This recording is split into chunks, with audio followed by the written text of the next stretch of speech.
स्वागत है दोस्तों आपका। मैथ्स की क्लासेस के बाद अब हम जीएस की क्लासेस लेकर आए हैं, जिसमें सबसे पहले हम पढ़ेंगे सौरमंडल के बारे में। तो हम समय गवाए बिना शुरुआत करते हैं। देखें सौरमंडल क्या है एक्चुअली।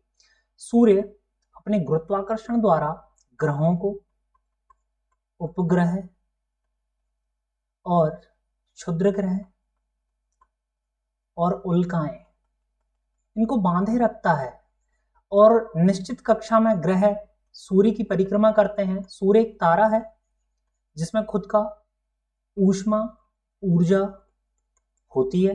ग्रह वो होते हैं जिनमें खुद का प्रकाश और ऊष्मा नहीं होती है, जो सूर्य से, अपने तारे से प्राप्त करते हैं। तो सौरमंडल का मुखिया है सूर्य और ये सब उसके बच्चे मान लीजिए। तो इन सब से एनर्जी किसमें ट्रांसफर हो रही है? सूर्य से इसमें, इन सब में एनर्जी ट्रांसफर हो रही है। तो हम इनके बारे में डीपली पढ़ेंगे, देखते हैं आगे। और हम ऑलमोस्ट वो चीजें पढ़ेंगे जो एग्जाम में आती हैं, जरूरी हैं। और इन्फॉर्मेशन तो बहुत है लेकिन वो समय गंवाना है। तो हम सबसे पहले ये देखते हैं कि एग्जाम में क्या आता है, उसके हिसाब से हम पढ़ते चलेंगे। तो देखते हैं आगे। सबसे पहले हम सूर्य के बारे में देखेंगे। आंतरिक संरचना और बाह्य संरचना, दो संरचनाओं में इसे बांटा है हमने। अब देखते हैं हम तीन हिस्से जो हैं आंतरिक संरचना में दिए हुए हैं और तीन बाह्य में दिए हुए हैं। तो आंतरिक कोर है सबसे पहले। अंदर वाली संरचना जो है वो आंतरिक कोर हो गई है, जिसमें क्रोड भी कह सकते हैं हम इसे। और इसमें जो आंतरिक क्रोड है उसमें सर्वाधिक ऊर्जा उत्पन्न होती है, मतलब नाभिकीय संलयन अभिक्रिया होती है और 1.5 करोड़ डिग्री सेंटीग्रेड सेल्सियस तापमान बनाती है, टेम्परेचर बनाती है यहाँ पर। फिर उसके बाद जो हिस्सा आता है वो है ये वाला हिस्सा, जिसे हम कह रहे हैं रेडिएटिव जोन, मतलब विकिरण क्षेत्र। तो यहाँ पर चुंबकीय तरंगें उत्पन्न होती, विद्युत चुंबकीय तरंगें उत्पन्न होती हैं। फिर ये तीसरा हिस्सा जो है आंतरिक संरचना का, उसे कह रहे हैं हम संवहन क्षेत्र। विद्युत चुंबकीय तरंगों के बाद जब और दूरी बढ़ती जाती है तो यहाँ पर संवहन तरंगें बहने लगती हैं। अब हम ये देखते हैं कि जैसे जैसे ये केंद्र से दूरी बढ़ते जाती है, तापमान और जो एक प्लाज्मा पदार्थ की चौथी अवस्था होती है उसका मान कम होते जाता है। तो उसकी डेंसिटी जब घटते जाती है तो यहाँ पर क्या होता है, विद्युत चुंबकीय तरंगें, फिर उसके बाद यहाँ संवहन तरंगें और फिर बाहर की संरचना आ जाती है। देखें हम प्रकाश मंडल, संवहन क्षेत्र के बाद प्रकाश मंडल आता है और ये लगभग 100 किलोमीटर की हिस्से में फैला हुआ रहता है, मतलब मोटाई में। तो देखें प्रकाश मंडल, ये वाला हिस्सा दिख रहा है आपको, ये इसे प्रकाश मंडल कह रहे हैं। ये काले धब्बे बने हुए हैं, ये सौर कलंक कहलाते हैं। इसके बारे में हम पढ़ेंगे। फिर उसके बाहर वाला हिस्सा, ये जो और बाहर वाली लेयर हो जाएगी वो हो जाएगी आपकी कौन सी? वर्णमंडल। और उसके सबसे आखिरी में ये जो बाहर आप देख रहे हैं इस तरीके का ये लाल लाल सा हिस्सा, ये पूरा, ये वाला हिस्सा, ये कहलाएगा कोरोना या क्रीट, सूर्य क्रीट। सूर्य ग्रहण के समय इसी हिस्से से हमें प्रकाश प्राप्त होता है। हम देखते हैं इनके बारे में और इन्फॉर्मेशन। तो देख लें आंतरिक संरचना। सबसे पहले आंतरिक कोर की बात कर रहा है, ऊर्जा का स्रोत है ये, नाभिकीय संलयन अभिक्रिया होती है यहाँ पर। 1.5 करोड़ डिग्री सेल्सियस तापमान होता है इसका। यह गर्म व सघन प्लाज्मा का बना हुआ होता है और प्लाज्मा अभी मैंने आपको बताया पदार्थ की चौथी अवस्था है। ठोस, द्रव और गैस के बाद चौथी अवस्था है। अब ये कैसी होती है वो देख लेते हैं।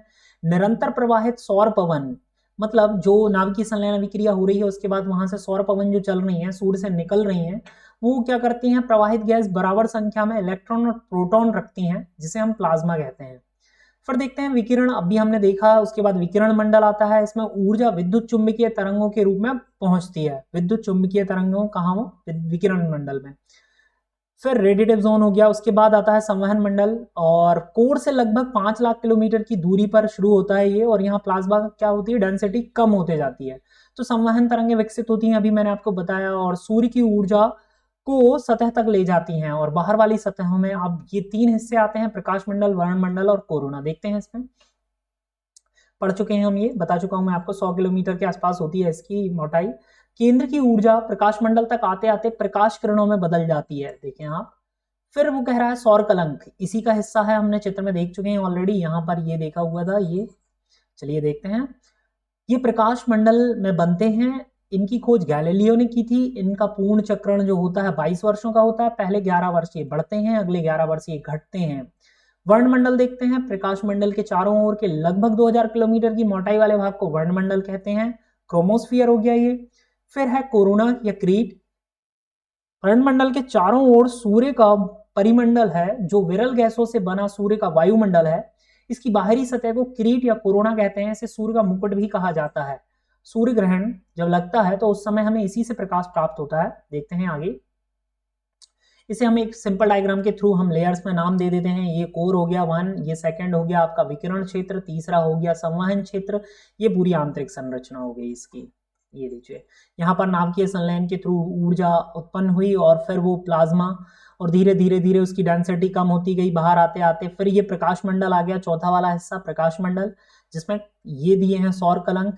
ये इसका मध्य भाग जो घूमता है, उसके गुथने के कारण क्या होता है, चुंबकीय बार बार घूमता है वो, तो मध्य भाग और बाहरी भाग भी घूमता है। तो इसके घूर्णन से क्या होता है कि जो संवहन विद्युत चुंबकीय तरंगें और जो तरंगें हैं वो आपस में गुथने लगती हैं, जिसकी वजह से कई जगह पर क्या होता है कि लाइट बनती है और बीच में धब्बे बनते हैं। तो वो जो धब्बे होते हैं वही सौर कलंक होते हैं। हम देखते हैं पांचवा हिस्सा। पांचवा हिस्सा हमने देखा था वर्णमंडल, चौथा प्रकाश मंडल, पांचवा वर्णमंडल, और आखिरी में आ जाता है क्या, किरीट, जिसे हम क्या कह रहे थे, सूर्य मुकुट भी कह रहे थे। आगे देखते हैं, ग्रह देख लेते हैं हम, जरा ग्रहों के बारे में समझ लेते हैं। देखें यहाँ पर हमने एक डायग्राम दिया हुआ है। ये डायग्राम यहाँ पर ये सन है, और फिर हम देख रहे हैं अब यहाँ पर हमें ये ग्रह दिए हुए हैं। देखें आप, बुध दिया है, इंग्लिश नेम भी हमें याद करने होंगे इनके। बुध मरकरी हो गया, शुक्र वीनस हो गया, पृथ्वी अर्थ हो गया, मंगल को मार्स बोलेंगे, बृहस्पति को जुपिटर बोलेंगे, शनि सैटर्न हो जाएगा, अरुण को यूरेनस बोलेंगे और वरुण को नेपच्यून बोलेंगे।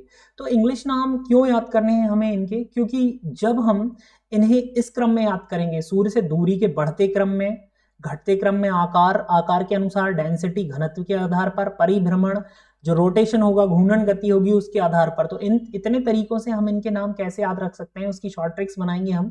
तो सबसे पहले देखते हैं, सूर्य से दूरी के क्रम में हम देख रहे हैं बुध है, तो इंग्लिश में ले लेंगे एम, फिर वी, फिर ई और फिर एम, मवैम हो गया, फिर ले लेंगे जसून ले लेंगे। तो ये एक सिंपल वे हो गया इसे याद रखने का, आप आसानी से याद रख पाएंगे। देखें मरकरी, बुध सबसे नजदीक हो गया, वीनस हो गया। अब देखें इनका टाइमिंग भी देख लेते हैं हम। ये 88 दिन में परिक्रमा पूरी करता है, ये जो है वो 224 दिन के आसपास पूरी करता है। पृथ्वी जो है वो 365 दिन में करती है, और ये 687 डेज 687 दिन में। तो हम यहाँ से दो चीजें याद कर रहे हैं, बढ़ते क्रम में, मतलब बढ़ना मतलब आरोही क्रम, जिसे हम आरोही कहेंगे, ठीक है, असेंडिंग ऑर्डर हो गया ये, पहले छोटा फिर बड़ा फिर बड़ा। तो देखें आप यहाँ पर हम ये देख पा रहे हैं आसानी से कि 88 दिन में ये, 224 दिन में ये, 365 दिन में ये, और 670। तो दो चीजें एक ही बार में हमें याद हो रही हैं। एक तो हमें ये याद हो रही है कि सन से डिस्टेंस के क्रम में याद हो रहे हैं, ये हमें सीक्वेंस है ये सन से, तो दूर जा रहा है ये, और साथ में ये जा रहा है इसका परिक्रमण काल, मतलब कि परिक्रमा ये कौन कितने जल्दी कर लेता है। तो ये हो गया यहाँ पर, ये हो जाएगा 11.9 ईयर्स में, ये हो जाएगा 29.5 ईयर्स में, और यूरेनस हो जाएगा 84 ईयर्स, और ये हो जाएगा 165 ईयर्स। तो इस तरीके से आप इसे याद रख सकते हैं आसानी से।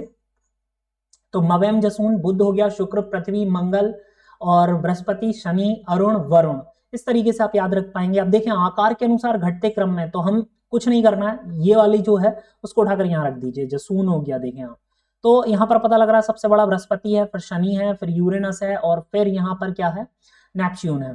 तो ये चार हो गए। फिर इसके बाद पृथ्वी जो है वो पांचवा है, तो बस इतना याद रखना है। और पृथ्वी की जुड़वा बहन अभी हमने देखा कि शुक्र है, शुक्र उसकी जुड़वा बहन है, तो उसी के आकार की होगी लगभग, थोड़ा बहुत अंतर होगा, तो उससे छोटी है, तो ये 6वें नंबर पर आ जाएगी। अब देख रहे हैं हम यहाँ चित्र में, देखें मंगल हमें बड़ा दिख रहा है, और बुध जो है वो हमें सबसे छोटा दिख रहा है। तो मार्स वाला पहले और मरकरी वाला लास्ट में आ चुका है। तो ये इसका सीक्वेंस हो गया कि जसून, ईवी, एमएम।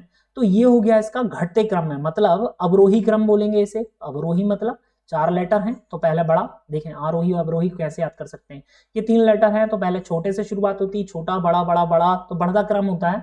अवरोही मतलब 4 लेटर हैं तो बड़ा, फिर छोटा छोटा छोटा, इस तरीके से चलता है, जिसे घटता क्रम, डिसेंडिंग ऑर्डर बोलेंगे। अब बात आती है डेंसिटी की, तो डेंसिटी के अकॉर्डिंग देखते हैं कि किसका घनत्व घटते क्रम में, मतलब सबसे ज्यादा डेंसिटी किसकी है, हमें ये देखना है। तो सबसे ज्यादा डेंसिटी होती है पृथ्वी की, पृथ्वी के बाद होती है बुध की, ठीक है, बुध की डेंसिटी ज्यादा होती है, फिर होती है शुक्र की, और फिर मंगल की। तो देखें आप, पृथ्वी यहां से ऐसे कर लेते हैं, ऐसा और ऐसा कर लेते हैं, देखें सीक्वेंस, मतलब इसको एक दूसरे तरीके से मैं आपको बता देता हूं। ठीक है, दूसरा तरीका कैसा, मतलब सिंपल है, यहां से ये पृथ्वी लीजिए, उसके बाद ये शुक्र ले लीजिए, सॉरी बुध ले लीजिए, बुध के बाद अब क्या लीजिए, देखिए अब क्या करना है आपको, फिर यहां से ऐसा, ये कुछ नहीं है, तो पहले ये आया, इसके साथ ये, मतलब पृथ्वी, बुध और शुक्र, फिर मंगल, तो ये चारों हो गए यहां पर। अब हम देखते हैं, अब हम इसमें देखेंगे कि बचा जो है वो उसे लिखेंगे नजूस, बस इतना करना है। मतलब ये वाला थोड़ा सा डिफरेंट है, ईएम वीएम, मतलब हो गया पृथ्वी हो गई, बुध हो गया, फिर शुक्र हो गया, फिर मंगल हो गया, इस तरीके से हमने इसे ऐसे कर लिया था। अब हम यहाँ पर देखते हैं नेपच्यून आएगा, तो नेपच्यून, नेपच्यून के बाद कौन आएगा, जुपिटर, मतलब सबसे लास्ट के, फिर यहाँ पर आ जाएगा सीधा सीधा, और फिर कौन आएगा, यूरेनस आएगा, फिर सैटर्न आएगा।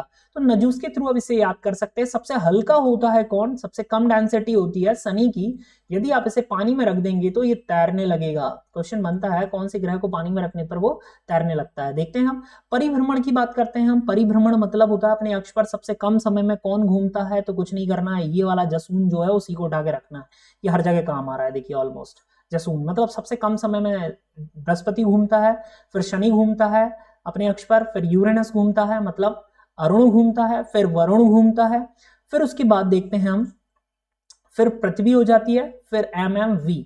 तो यहां पर अब हमें एम एम का चेक करना है कि पहले कौन सा एम आएगा, फिर बाद में कौन सा एम आएगा। तो यहां पर पहला जो एम है वो मार्स को बताएगा, मतलब मंगल को बताएगा, फिर बुध को बताएगा, और सबसे कम होती है शुक्र की। तो ये क्वेश्चन बन सकता है, सीक्वेंसेस पूछे जा सकते हैं, तो यहां पर याद रखें आप, यहां पर मंगल आ चुका है पहले और फिर बुध आ चुका है, तो मंगल बुध इस तरीके से चलाना है। यहां पर हमने ये सीक्वेंस याद कर लिया था, पृथ्वी के बाद ये किसमें, घनत्व के आधार पर, पृथ्वी के बाद बुध का घनत्व छोटा है लेकिन उसकी डेंसिटी ज्यादा होगी।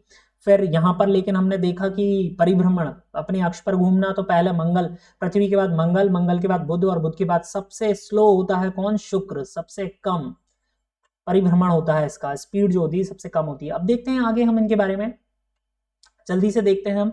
बुध देखें आप, सबसे पहली चीज सबसे छोटा है, सबसे नजदीक का है, सबसे कम, कम समय में परिक्रमा कर लेता है, 88 डेज में हम देख चुके हैं। फिर देखते हैं कोई उपग्रह नहीं है इसका, 0, ओके। पृथ्वी की जुड़वा, अब शुक्र की बात करते हैं, शुक्र और पृथ्वी देखें क्या कॉमन है। सबसे पहले पृथ्वी की जुड़वा या भगिनी कहा ग्रह कहा जाता है, मतलब बहन है ये, ठीक है। सबसे चमकीला ग्रह कहा जाता है, सबसे गर्म ग्रह कहा जाता है।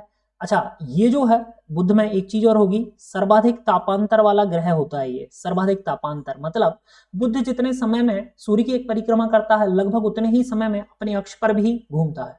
तो इसके कारण क्या होता है, इसका एक हिस्सा जो होता है सूर्य की तरफ रहा आता है और दूसरा हिस्सा जो रहता है वो अलग रहा आता है अंधेरे में।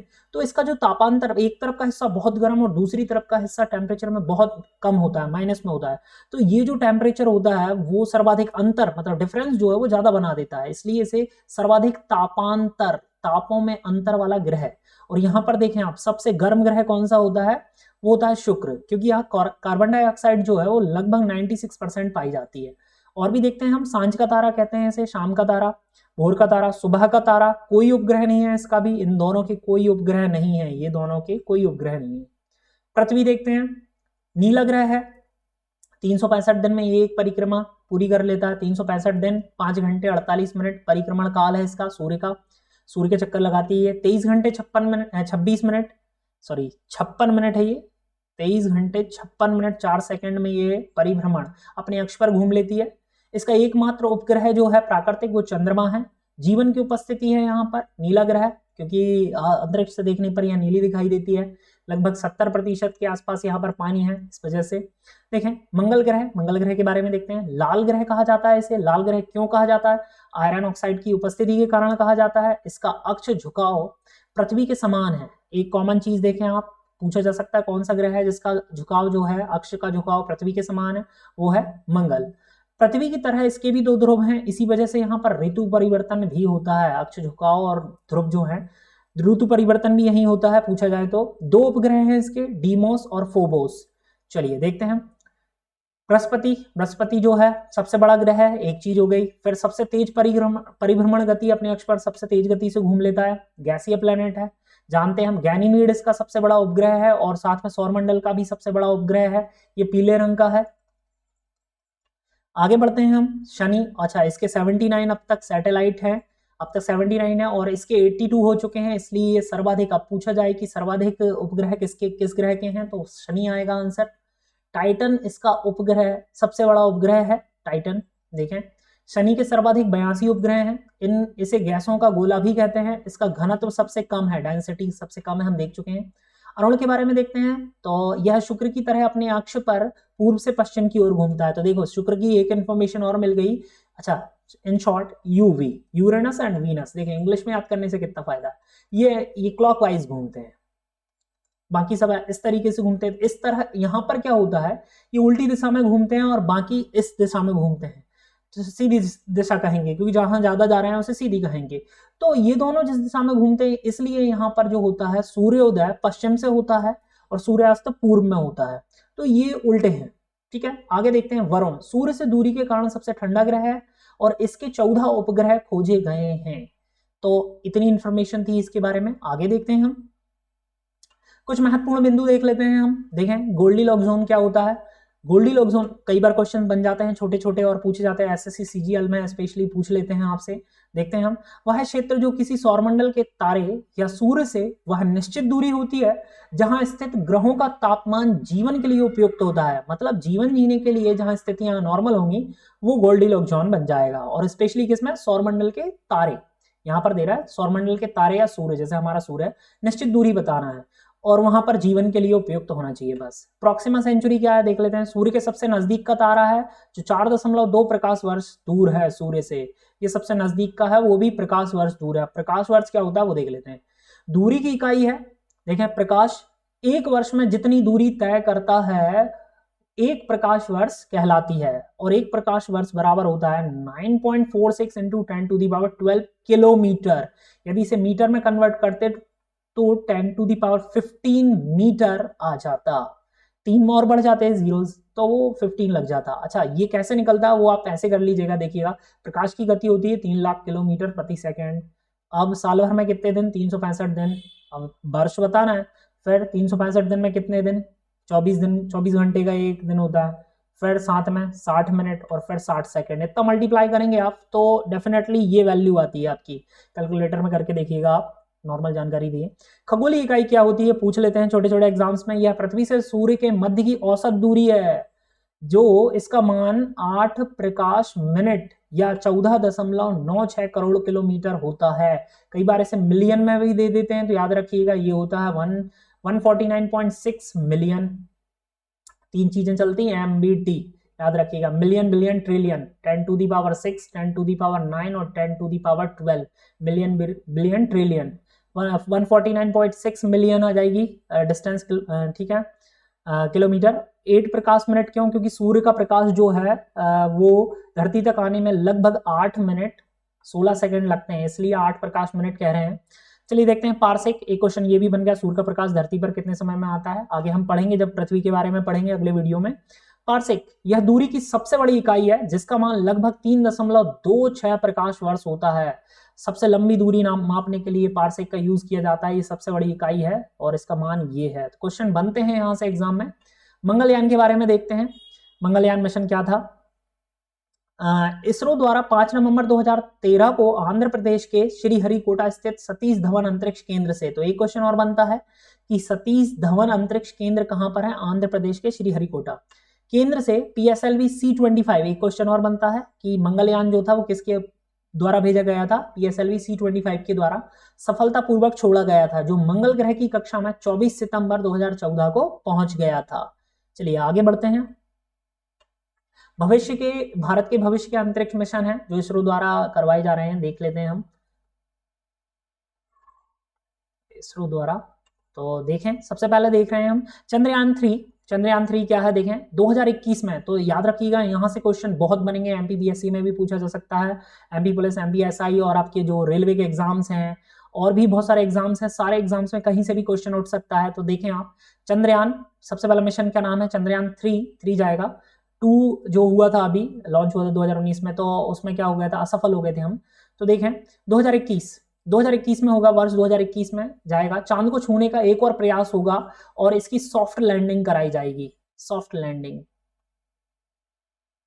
चलिए देखें, रिसेट 1A 2021 एक नियोजित रिमोट सेंसिंग उपग्रह है ये, याद रखना है उद्देश्य, स्पेशली सन ज्यादा याद रखें आप। गगनयान क्या है वो देख लेते हैं, 2022 में भेजा जाएगा।